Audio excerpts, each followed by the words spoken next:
Hello students, I am Mr. Tadge sir from माध्यमिक व उच्च माध्यमिक विद्यालय Shivre.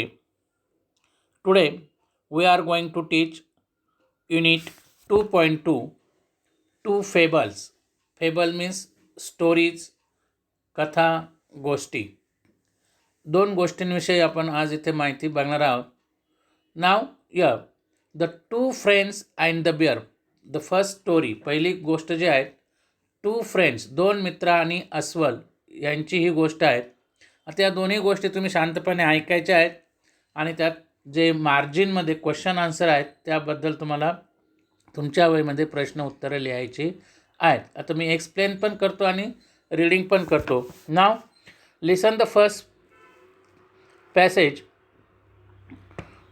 Two friends were traveling together through a wood when suddenly they came across a bear. The bear saw the travelers and rushed out upon them. या ठिकाणी two friends were travelling through the woods. Wood means जंगल. दोन मित्र हे जंगलातून प्रवास करीत होते. थ्रू द वूड्स म्हणजे जंगलातून एकत्र प्रवास करत होते, फिरत चालले होते. When suddenly they came across a beer.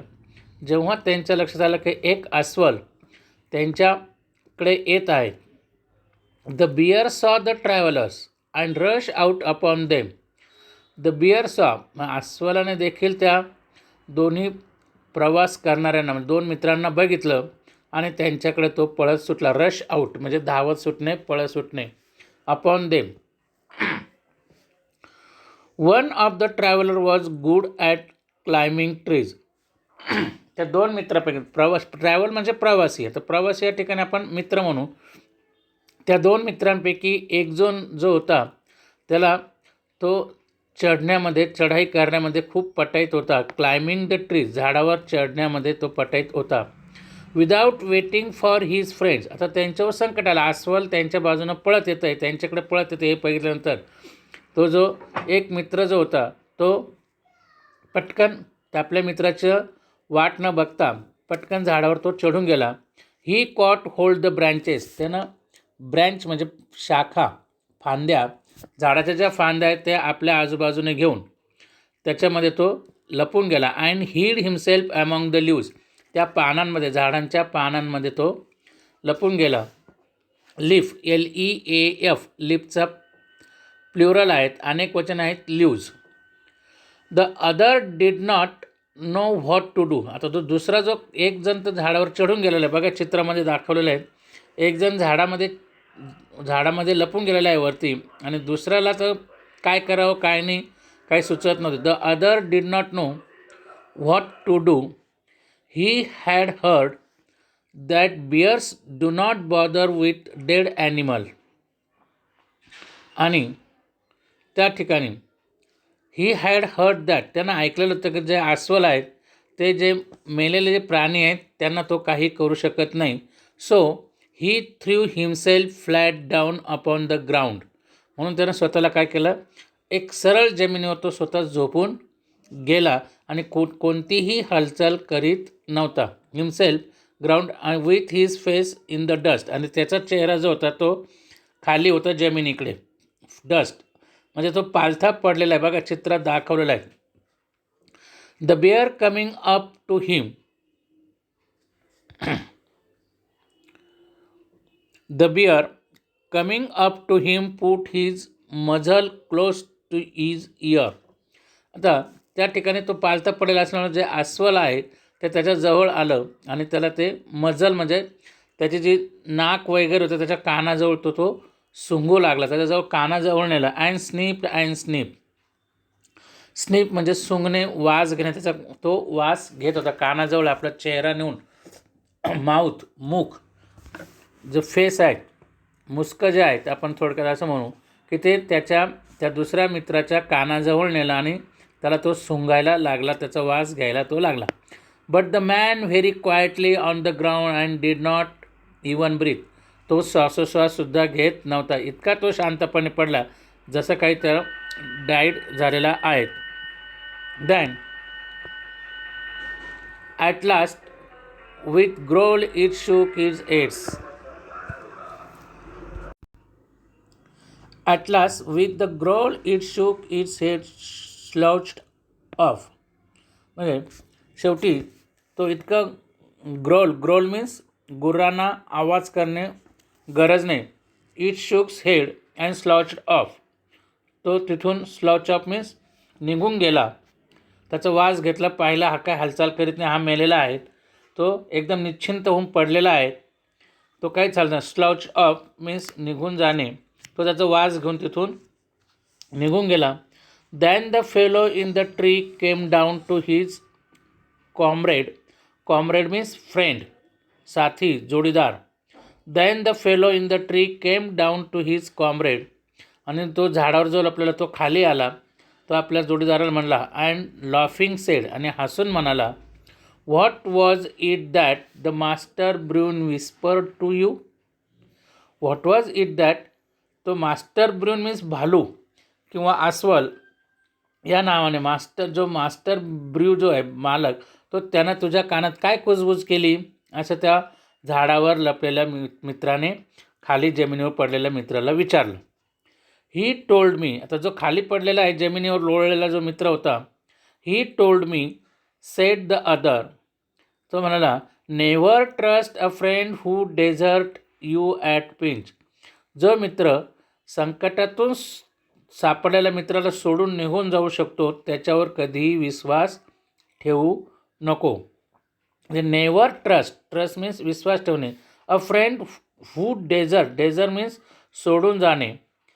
You at a pinch, संकटात सापडलेल्या मित्राला सोडून जाणाऱ्या मित्रावर कधीही विश्वास ठेवू नये असं त्याने सांगितलं. ही आहे पहिली गोष्ट. म्हणजे या ठिकाणी आपण त्यामध्ये अ friend in need is a friend need Indeed. जो संकटात उपयोगी येतो तोच खरा मित्र. परंतु या मित्राने काय केलं, आपल्या मित्राला टाकून तो झाडावर पळून गेला. थोडक्यात या मित्राने दुसऱ्या मित्रांसुद्धा कल्पना लढवली, आयडिया लढवली की तो खाली जमिनीवर फ्लॅट झाला. त्यानंतर ही झाली पहिली गोष्ट. आता ही पुन्हा तुम्ही वाचायची आहेत आणि त्या मार्जिनमध्ये जे क्वेश्चन्स आन्सर आहेत ते तुम्ही लिहायचे आहेत. दुसरी जी स्टोरीज आहेत, the Mouse and the country Mouse, the town Mouse and the country Mouse, म्हणजे शहरातील उंदीर आणि खेड्यातील उंदीर या संदर्भात आपण गोष्ट बघू. पहिला पॅसेज मी वाचतो. Once upon a time a town mouse went on visit to his cousin in the country. The country mouse was a simple, rustic fellow. He loved his town friend. He gave him heartily welcome beans, cheese, and bread, were all he had to offer, but he offered them freely. The town mouse rather turned up his long nose at this simple country fare and said, here once upon time, कोणे एकेकाळी. Once upon जेव्हा गोष्टी वगैरे लिहितो आपण, कथा लिहितो त्यावेळी स्टोरी लिहिताना वन्स अपॉन टाईम, कोणे एकेकाळी, कधी एकेकाळी. The town mouse, a town mouse went to visit his cousin in the country. त्याचा जो खेड्यागावातील जो कझन होता, चुलत भाऊ होता, त्याला भेटण्यासाठी गेला. कोण? शहरातील उंदीर जो आहे तो आपल्या चुलत भावाला भेटण्यासाठी खेड्यामध्ये गेला, म्हणजे कंट्री माऊसला. The country mouse was a simple, जो खेड्या भागात राहतो गावातील जो उंदीर होता, वॉज व्हेरी सिम्पल, तो एकदम साधा, rustic fellow. Rustic means that rural living in village, की जो ग्रामीण भागात राहतो. रस्टिक साधा, सिम्पल, कुठल्याही त्याला आडेवेडे नाही, असा साधा व्यक्ती, साधा उंदीर तो होता. He loved his town friend, तो आपल्या शहरातील जो उंदीर आहे त्याला तो त्याच्यावर जास्त प्रेम करीत होता, त्याला जास्त आवडत होता. ही आता त्याचं त्यानं स्वागत केलं. He gave him a hearty welcome, त्यानं त्याचं मनापासून अगदी स्वागत केलं. कोणी? खेड्यातील उंदरानं शहरातील उंदराचं चांगल्या प्रकारे स्वागत केलं. मग त्याला खाण्यासाठी त्यानं बीन्स म्हणजे बिया वगैरे, चीज, ब्रेड म्हणजे भाकरीचे तुकडे वगैरे ज्याच्याकडे जे असेल, शेतातील बी वगैरे जे असतात ते त्याला खाण्यासाठी देऊन त्याचं स्वागत केलं. Where all he had offer but he offered them freely. त्यानं मुक्त हस्तपणे ते दिलं. तुला जितकं खायचं तितकं खा, असं कंट्री माऊस त्या टाऊन माऊसला म्हणतो.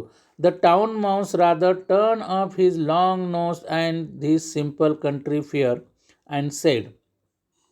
त्यानं the town mouse rather turn off his long nose, त्याचं जे आपलं लांब नाक आहे, कोणी ह्या शहरातील उंदरानं धिस सिम्पल कंट्री, हे साधं अन्न आहे असं तो त्याला म्हणाला. This is the country fare. Country fare, fare means अन्न, फूड. हे गावठी अन्न, हे गावाकडील अन्न, हे मला चालत नाही. I cannot understand कझन how you can put up this poor food. आणि त्या अन्नाकडे बघून, जे कोणतं अन्न दिलं, बीन्स, साध्या बिया, चीज वगैरे जे असेल, ब्रेड म्हणजे भाकर वगैरे, हे त्याला दिलं खाण्यासाठी, त्याचं स्वागत केलं. परंतु यानं फक्त त्याचा वास घेतला आणि म्हणाला, आय कॅनॉट अंडरस्टँड कझन, हे बंधू, हे you can put up this poor, हे साधंसुद्धा अन्न, हे साधं अन्न तू माझ्यापुढं ठेवलं का मला खाण्यासाठी. But of course you can not expect anything better in the country. परंतु खेड्याकडून तुझ्याकडून काय अपेक्षा करायची. बट ऑफकोर्स, अर्थातच, you can not expect anything better in the country, तुला याच्याशिवाय जास्त काही माहिती नसणार. Come with me and I will show you to live. Come with, चल माझ्याबरोबर शहरात, आणि आय विल शो यू, की आम्ही कसं राहतो ते, कसं जगतो ते तुला दाखवतो. When you see town life you will wonder how you could ever live in the country. When you see town, तू जर शहरातील जीवन बघशील, तुला आश्चर्यच वाटेल. How you could live in the country, तू हे ग्रामीण भागातील जीवन कसं जगतो याबद्दल तुला हेच खेदच वाटेल. तर तू शहरात माझ्याबरोबर सांग, चल. No sooner sed than done. इतक्यात दोघंही ते शहरामध्ये आले. द टाऊन माईस, माऊसचं अनेक वचन, माऊसचं अनेक वचन mouse. The two mice set off for the town and around a big house where the town mouse lived in the hole. आता ते एका मोठ्या बंगल्यामध्ये आले, शहरातील मोठ्या घरात आले, की जिथं हा शहरातील उंदीर त्या घरात राहत होता. द सेटअप म्हणजे निघणे, आणि फॉर द टाऊन शहराकडे जाण्यासाठी, आणि अराउंड द बिग हाऊस एक मोठ्या घरामध्ये ते पोहोचले. Where the town mouse lived in a hole, की ज्या घरातील बिळामध्ये हा टाऊन माऊस राहत होता. Year.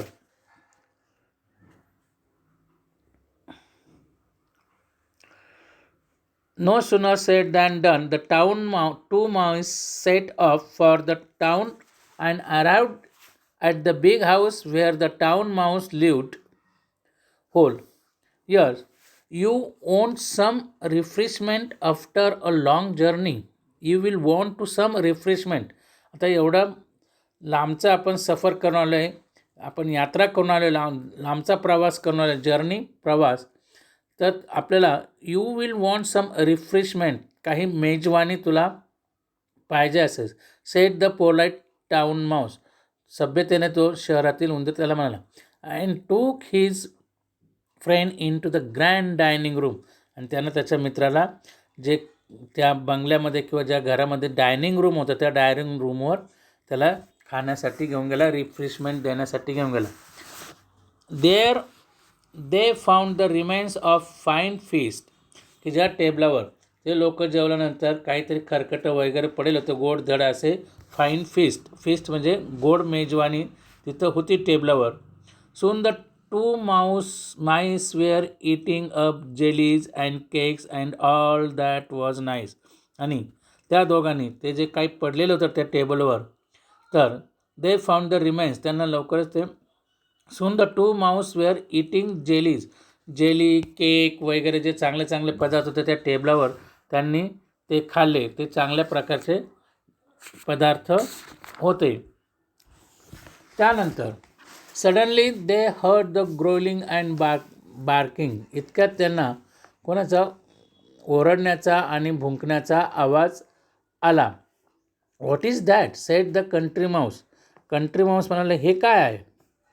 It is the only dog of the house answered the other. तर दुसरा म्हणाला हे फक्त हे घरातील कुत्रे आहेत, ते ओरडतायत भुंकतायत आपल्यावर. It is the only dogs of the house sed the other. Only sed the country Mouse. Only. I do not like that music at my dinner. माझ्या जेवणाच्या वेळेस मला ते आवडत नाही. ते संगीत मला आवडत नाही. म्हणजे जे कुत्रे जे ओरडत होते भुंकत होते ते त्याला आवडत नव्हतं, कारण तो घाबरलेला होता. Just at that moment the door flew open. इतक्यात दरवाजा उघडला गेला. In come a huge mastiffs and the two mice had scampered down and run off. Here, just at that moment, the door flew open. In came two huge mouse fish, and the two mice had scampered down and run off. इतक्यात दोन मोठले कुत्रे, मास्ट fish म्हणजे खुंकार, मोठले असे कुत्रे त्या घरामध्ये आले, त्या डायनिंग रूममध्ये आले आणि त्या दोघांना बघून हे दोन जे उंदीर होते हे स्कॅम्पर मीन्स उड्या मारत मारत तिथून पळून गेले. आता म्हणजे goodbye cousins said the country mouse. तर तो ग्रामीण भागातील जो उंदीर होता तो त्या शहरी भागातील उंदराला म्हणाला की गुड बाय, चला अच्छा मी निघतोय आता. What going soon. इतक्या लवकर का निघतो तू. Said the other. Yes he replied. तो म्हणाला better beans and bread in peace than cakes and jellies in fear. म्हणजे केक आणि जेलीपेक्षा माझे जे बेटर बीन्स आहेत, माझे जे बिया वगैरे जे भाकरी आहेत त्याच मला, त्याचे तुकडेच मला छान आहेत, आनंदी आहेत. म्हणजे या ठिकाणी ग्रामीण भाग आणि शहरी भागातील फरक दाखवलेला आहे. शहरी भागातील जीवन कसं आहे आणि ग्रामीण भागातील जीवन कसं आहे यामध्ये ते सांगितलेलं आहेत. आता या ठिकाणी तिसरा जो भाग आहे इंग्लिश वर्कशॉप. हा इंग्लिश वर्कशॉप तुम्ही स्वतः घरी दोन्ही गोष्टी वाचून लिहायच्या आहेत. त्या स्टोरीजमध्ये दिलेल्या आहेत. तर संपूर्ण ट्रान्सलेशन आहे, त्यानंतर सेंटेन्स दिलेले आहेत, ते तुम्ही स्वतः इंग्लिश वर्कशॉप घरी करायचा आहे. त्यानंतर लँग्वेज स्टडीचा जो भाग आहे तो आपण उद्याच्या तासाला बघू. Now read the whole stories and solve the exercise English workshop in your copy. Thank you.